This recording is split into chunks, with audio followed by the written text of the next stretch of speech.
नमस्कार मित्रों, eleven classes के यूट्यूब प्लेटफॉर्म पे आपका बहुत बहुत स्वागत है। मेरा नाम विवेक है। आज हम लोग बात करेंगे एक बहुत ही महत्वपूर्ण मुद्दे पर। अल्फा बीटा ये जनरेशन के नाम हो गए हैं। अब किस ईयर से किस ईयर के बीच जन्मे हुए बच्चों को इस श्रेणी में रखा जाता है, आज इन्हीं मुद्दों पर हम बात करने वाले हैं।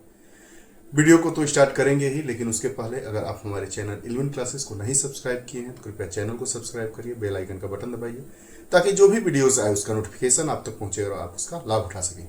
आइए वीडियो के टाइटल को समझते हुए हम बात करेंगे कि इस हमारे वीडियो सेशन में चर्चा के पक्ष क्या क्या होंगे। चर्चा के पक्ष में हम बात करेंगे, उसके बाद पूरे वीडियो को हम वाइंड अप करेंगे। टाइटल होगा वह है 2025 में नई पीढ़ी बेटा जनरेशन। 2025 में जन्मे हुए बच्चे किस जनरेशन के कहे जाएंगे, उस जनरेशन की क्या खासियत होगी। हम जनरेशन वाइज डिवाइडेशन को देखेंगे कि कब से किस सदी से इस जनरेशन को डिवाइड करके बच्चों को रखने की प्रथा का विकास होता है।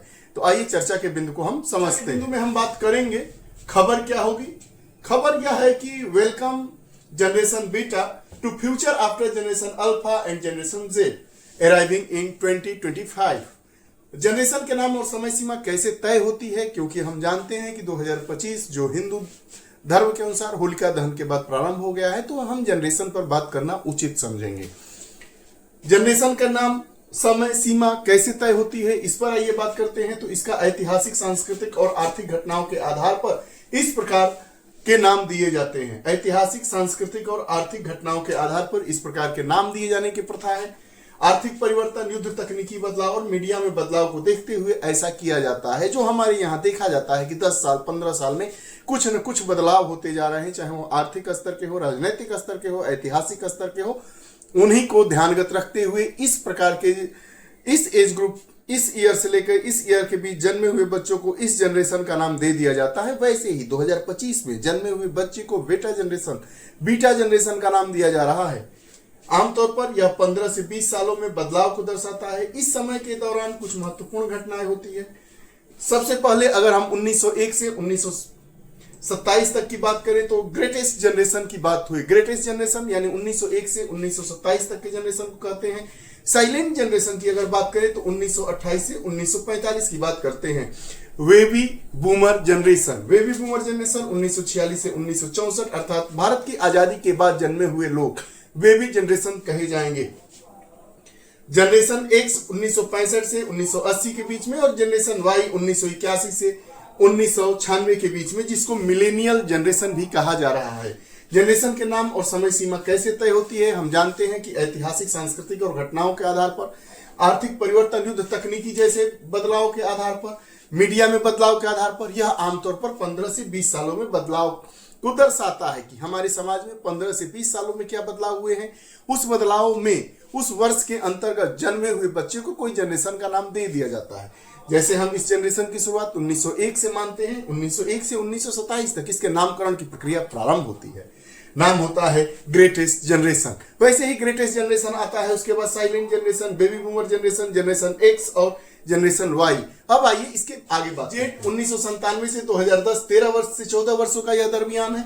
जनरेशन अल्फा 2013 से 2024, जनरेशन बेटा 2035 से 2039। अब बेटा जनरेशन कैसी होती है, इस पर आइए हम बात कर लेते हैं। तो स्मार्ट उपकरणों, हम जानते हैं एआई, आर्टिफिशियल इंटेलिजेंस, कृत्रिम बुद्धिलब्धता, यह क्या होती है कि जैसे हम अपने मोबाइल फोन में कोई भी चीज सर्च करते हैं तो उससे आधारित, जब हम अपना मोबाइल खोलते हैं, ओपन करते हैं, तो जो हम सर्च किए हैं उस सर्च से आधारित जितने प्रोडक्ट होते हैं, जितनी बातें होती हैं, जितनी वीडियोस होती है, वह आती रहती है। इसी को हम आर्टिफिशियल इंटेलिजेंस का नाम दिए हैं। सामान्य तौर पर आर्टिफिशियल इंटेलिजेंस का क्षेत्र बहुत ही गहराता हुआ चला जा रहा है। आगे आने वाले समय में ऐसी चिंता जताई जा रही है कि आर्टिफिशियल इंटेलिजेंस का प्रयोग करके एंकरों की संख्या, पढ़ाने वाले लोगों की संख्या, अर्थात जो आपके कार्मिक हैं, कर्मचारी है, नौकरियों की संख्या में कहीं ना कहीं कमी होने वाली है। बहरहाल यह तो भविष्य के गर्भ में है, लेकिन आज भी एआई आप देखते होंगे। तो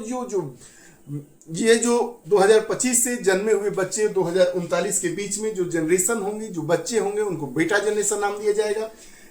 क्यों दिया जाएगा? स्मार्ट उपकरण, कृत्रिम बुद्धिलब्धता का उपयोग करते हुए यह जनरेशन आगे बढ़ेगी, जिस तरह से पिछली पीढ़ियां नहीं कर पाएगी। यह जो पीढ़ी होगी अभी आप देख रहे होंगे कि हम लोग के एज ग्रुप के जो लोग हैं वो मोबाइल में ज्यादा छेड़छाड़ करने से डरते हैं, लेकिन हमारी नीचे वाली जो पीढ़ियां हैं वह मोबाइल से खेलती हैं। अब जो पीढ़ी 2025 के बाद जन्मेगी वह इन्हीं के आधार पर अपने जीवन को आगे ले जाएगी। उन्होंने कहा कि जो जनरेशन बीटा है अपनी समस्याओं के समाधान के लिए एआई और स्मार्ट डिवाइस पर निर्भर होगा। ऐसा नहीं होगा जो कि हम अपने समस्याओं के समाधान के लिए गुरु के पीछे भागेंगे कि यह सवाल कैसे होगा, यह बात कैसी होगी, या इस मुद्दे पर हम निबंध कैसे लिखेंगे। ये लोग एआई के थ्रू अपने क्वेरीज को, अपने सॉल्यूशन को अंजाम देंगे, अपने पक्ष को, अपने हल को निकालेंगे। सस्टेनेबल विकल्प, zero waste lifestyle, green energy का उपयोग आदि। अब सस्टेनेबल मतलब स्थिर विकास की बात अगर करें, स्थिर विकल्प की बात करें, सस्टेनेबल ऑप्शन की बात करें तो जीरो वेस्ट लाइफ स्टाइल होगी, कुछ भी वेस्ट नहीं होगा। ग्रीन एनर्जी का उपयोग आदि को आधार मानकर जो 2025 से 2039 तक बच्चे जन्मेंगे उनको बेटा जनरेशन वाले बच्चे कहे जाएंगे। सोशल रिसर्चर मार्क मैक्रिंडल के अनुसार 2025 से 2039 के बीच पैदा हुए बच्चों से मिलकर पूरी दुनिया की आबादी का 16% हिस्सा बनने की उम्मीद है। मान लीजिए कि पूरी दुनिया की आबादी 100 है तो 2025 से 2039 के बीच की जो आबादी होगी अर्थात बेटा जनरेशन या 16% होगी, ऐसा अनुमान लगाया जाता है। समाज को नए तरीके का आकार मिलेगा, समाज जो होगा उसको नए तरीके का आकार मिलेगा। 22वीं सदी की शुरुआत देखने वाली यह पीढ़ी होगी। हम शुरू से अंत तक 1901 से 2025 तक जो जनरेशन का डिवाइडेशन हुआ है, नाम हुआ है, उसके आधार हुए हैं, किस आधार पर बनाया गया है उस पर आइए अगर हम बात कर लें तो पहला जो जनरेशन 1901 से 1927 की बात करते हैं जिसको ग्रेटेस्ट जनरेशन कहा गया, यह वह पीढ़ी थी जो प्रथम विश्व युद्ध, फर्स्ट वर्ल्ड वॉर, विश्व युद्ध द्वितीय के भयंकर संकटों को इन्होंने देखा था, इसलिए इन्हें ग्रेट जनरेशन कहा गया। ग्रेट डिप्रेशन जैसे आर्थिक संकट का भी सामना किया था इस पीढ़ी के लोग, संघर्षशील और बहुत मेहनती बने। इन्होंने कई झंझावत अपने जीवन में देखे। 1921 से 1927 के बीच जला अपने आप को मजबूत किया, संघर्ष किया, इसलिए इस पीढ़ी का नाम ग्रेटेस्ट जनरेशन पीढ़ी रखा गया। प्रभाव इसका यह था कि स्वतंत्रता और संघर्ष की इन लोगों में भावना थी, स्वतंत्रता और संघर्ष की इन लोगों में भावना थी। हम देखेंगे कि आजादी के लड़ाई में जो लोग शामिल हुए, जो युवा शामिल हुए, लगभग इन्हीं पीढ़ियों से आते हुए दिखाई देते हैं, जिसके बाद पीढ़ियों को अपने पैरों पर खड़ा होना और कठिनाइयों का सामना करने की प्रेरणा दी गई। कामकाजी नैतिकता मतलब वर्क इथिक्स और समाज के प्रति जिम्मेदारी का दृष्टिकोण आज भी समाज में देखा जाता है। बात करते हैं द साइलेंट जनरेशन जिसको हम बांटते हैं 1928 से 1945 के बीच में। तो यह पीढ़ी सामाजिक और राजनीतिक स्थिरता की ओर झुकी थी। इसने परिवार और परंपरा को अधिक महत्व दिया, जिसके चलते आज भी हमारे समाज में पारिवारिक संरचना और पारंपरिक मूल्यों को बढ़ावा मिलता है। आप देखे होंगे कि आजादी के आसपास के जो जन्मे हुए लोग हैं वह समाज में रहते हैं, वह अपने परिवार और पारंपरिक मान्यताओं को मान्यता देते हुए नजर आते हैं। खामोशी और स्वयं पर नियंत्रण की भावना ने उन्हें ऐसे मूल्य सिखाए जो आने वाली पीढ़ियों के लिए अनुशासन और संयम की ओर मार्गदर्शक बने। तीसरा जो था 1946 से 1964 के बीच, जिसको हम कहते हैं बेबी बूमर्स के नाम से जानते हैं, बेबी बूमर्स जनरेशन अर्थात 1946 से 1964। यह द्वितीय विश्व युद्ध के दौरान पैदा हुआ जब दुनिया में एक बड़ा जनसंख्या विस्फोट हुआ। उनका सांस्कृतिक क्रांति और सामाजिक आंदोलन में भी महत्वपूर्ण भागीदारी रही। इस पीढ़ी ने समानता, आर्थिक स्वतंत्रता, मानवाधिकार के लिए कई आंदोलनों में ये भाग लिया। यह पीढ़ी अधिक व्यक्तिगत स्वतंत्रता और सामाजिक प्रगति की पक्षधर थी। अधिक व्यक्तिगत स्वतंत्रता मिले, सामाजिक प्रगति हो, इसकी पक्षधर रही यह baby boomer society, baby boomers generation, जो 1946 से 1964 के बीच जन्मे हुए बच्चे को कहा गया।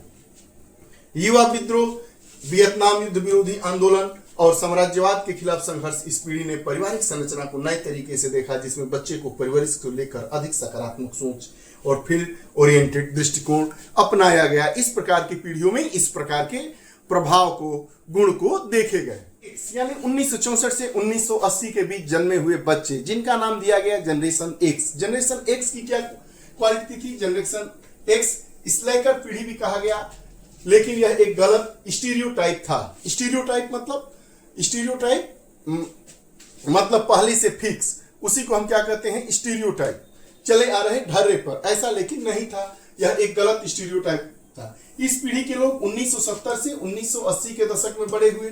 एड्स महामारी, एमटीवी, संस्कृति और लिंग समानता जैसे मुद्दे इस समय उभरे थे। जनरेशन एक्स ने पहली बार डिजिटल बदलाव देखा। इसने कारपोरेट जीवन और नौकरी बाजार में स्थिरता और स्वतंत्रता का संतुलन बनाने की कोशिश की। यह जो जनरेशन थी, यह क्या की कारपोरेट जीवन और नौकरी बाजार में, नौकरी के जीवन में स्थिरता बनाने और सामंजस्य स्थापित, स्वतंत्रता संतुलन स्थापित करने की कोशिश की। जो जनरेशन एक्स था, जिसको 1965 से 1980 के काल के बीच का मानते हैं, कि माता पिता ने हेलीकॉप्टर पेरेंटिंग की शुरुआत की, जिसमें वे अपने बच्चे को अतिरिक्त ध्यान देते थे। क्या होता है हेलीकॉप्टर पेरेंटिंग? हेलीकॉप्टर पेरेंटिंग मतलब अपने बच्चे को विशेष ध्यान देना ताकि वह आगे। अब विशेष ध्यान क्यों देने लगे? क्योंकि उस समय अब कारपोरेट जीवन दिखाई देने लगा था। कारपोरेट जीवन, सरकारी नौकरियों के बीच कैसे सामंजस्य को स्थापित किया जाए। तो अब गार्जियन अब यह सोचने लगे कि जो हमारे बच्चे हैं उनकी हम ज्यादा देखभाल करेंगे, उनको ज्यादा हम परिवेश, उनको अच्छा पढ़ाएंगे, अच्छी शिक्षा देंगे, अच्छे स्वास्थ्य, बेहतर उनको ऑप्शन मुहैया कराएंगे। तो उसको कहा गया हेलीकॉप्टर पेरेंटिंग। इस पीढ़ी ने स्वतंत्रता, नौकरी में संतुलन और व्यक्तिगत विकास पर ध्यान दिया। अगली पीढ़ी आती है मिलेनियल्स। 1981 से 1996 के बीच जन्मे हुए जो लोग थे उनको मिलेनियल्स की श्रेणी में रखा गया। वे लोग जिन्होंने इंटरनेट रूप में अपना बचपन बिताया। यह पीढ़ी सोशल मीडिया, ऑनलाइन शिक्षा और डिजिटल क्रांति के प्रभाव में पली बढ़ी और आर्थिक मंदी से यह पीढ़ी जूझी। निश्चित तौर पर यह पीढ़ी सामाजिक जिम्मेदारी और समानता के मुद्दों में गहरी रुचि रखने वाली थी। मिलेनियल्स ने स्मार्टफोन और सोशल मीडिया का भरपूर इस्तेमाल किया। उसने अधिक व्यक्तिगत और पेशेवर जीवन के तौर तरीकों को बदल दिया। उसके बाद प्रारंभ होता है 1997 से 2010 का दरमियान। इस टाइम पीरियड में, टाइम टेन्योर में जन्मे हुए बच्चों को जनरेशन जेड या आईजेन कहा गया। जनरेशन जेड या आईजेन कहा गया। ये पूरी तरह से डिजिटल दुनिया में जन्मे बच्चे हैं। जनरेशन जेड या आईजेन का जीवन मोबाइल फोन, सोशल मीडिया और वर्चुअल दुनिया से जुड़ा हुआ है। इस पीढ़ी का बड़ा ध्यान पर्यावरण, समानता और राजनीतिक जागरूकता पर है। वे खुली सोच रखने वाले बच्चे हैं और भेदभाव के खिलाफ है। आप देख रहे होंगे कि जो नए बच्चे हैं जिनकी उम्र लगभग 25 से 30 साल के बीच में है, जिनको जनरेशन जेड या आई जनरेशन कहा जाता है, वो खुले विचार वाले हैं। जातिवाद में भेदभाव नहीं रखते हैं। पर्यावरण के प्रति अपने मनोभावों को सकारात्मक तरीके से समाज के सामने दिखाते हैं, बताते हैं। जनरेशन जेड ने अपनी सामाजिक जिम्मेदारी को महसूस किया। अब ये वैश्विक मुद्दों जैसे जलवायु परिवर्तन, मानवाधिकार के प्रति काफी सचेत हुए हैं। यह पीढ़ी डिजिटल विश्व में जीने के कारण आभासी संवाद में ज्यादा माहिर हो गई है। यही कारण है कि आगे आने वाली पीढ़ी जनरेशन बीटा के लिए डिजिटल परिवर्तन और वैश्विक जागरूकता दो प्रमुख प्रेरणा स्रोत होंगे। बात करेंगे जनरेशन अल्फा की। अल्फा की 2010 के बाद जन्मी, डिजिटल और तकनीकी माहौल में जन्मे वे स्वाइपिंग की दुनिया में बड़े हो रहे हैं। इंटरनेट और सोशल मीडिया के साथ टेक्नोलॉजी केवल एक उपकरण नहीं बल्कि जीवन का एक हिस्सा बन गया है। आर्टिफिशियल इंटेलिजेंस, कृत्रिम बुद्धिमत्ता की बात करते हैं। ऑटोमेशन से प्रभावित जीवन, इंटरनेट और सोशल मीडिया पर बढ़ती निर्भरता, परिवर्तनशील शिक्षा और सीखने के तरीके, smart device, smart speakers, smart घड़ियां, फिटनेस ट्रैकर्स और स्मार्ट उपकरणों के साथ ये जनरेशन पैदा हो रही है। 1901 से 2025 तक के दरमियान को 10 से 15 साल, 14 साल के बीच के एक टाइम टेन्योर को, उस समय के डिजिटल युग को देखते हुए, उस समय के इतिहास को देखते हुए, उस समय की बड़ी घटनाओं को देखते हुए, चाहे वह घटनाएं पर्यावरण से संबंधित हुई, चाहे आर्थिक अर्थ जगत से, चाहे युद्ध जैसी विभीषिकाओं से जूझ रहे, चाहे चिकित्सा जैसी विभीषिकाओं से जूझ रहे काल को एक काल में रखकर उसको एक जेन का नाम दिया गया, जनरेशन। हमने देखा 1901 से यह प्रक्रिया प्रारंभ होने वाली हो गई और जो यह इस समय 2025 में बच्चे जन्मे हैं उनको बीटा जनरेशन का नाम दिया गया है। ये जो बच्चे होंगे यह अपनी समस्याओं का समाधान एआई के तहत करेंगे, आर्टिफिशियल इंटेलिजेंस से करेंगे, अपने डिजिटल प्रोग्राम से करेंगे, डिजिटल दुनिया में रहते हुए करेंगे। तो यह जनरेशन पिछली जनरेशन से कहीं ना कहीं आगे दिखाई हुई दे रही है। तो अब ये रहा पूरा डिवाइडेशन जनरेशन का। क्या जनरेशन होता है, इस जनरेशन के को नाम देने के पीछे की कहानी क्या है, किसने यह नाम दिया, इस मुद्दों पर हमने बात किया। आपको ये हमारा वीडियो सेशन कैसा लगा कमेंट बॉक्स में जरूर बताइएगा। ऐसे ही मुद्दों के साथ हम प्रतिदिन उपस्थित होते रहते हैं। बहुत बहुत धन्यवाद। नमस्कार। जय हिंद।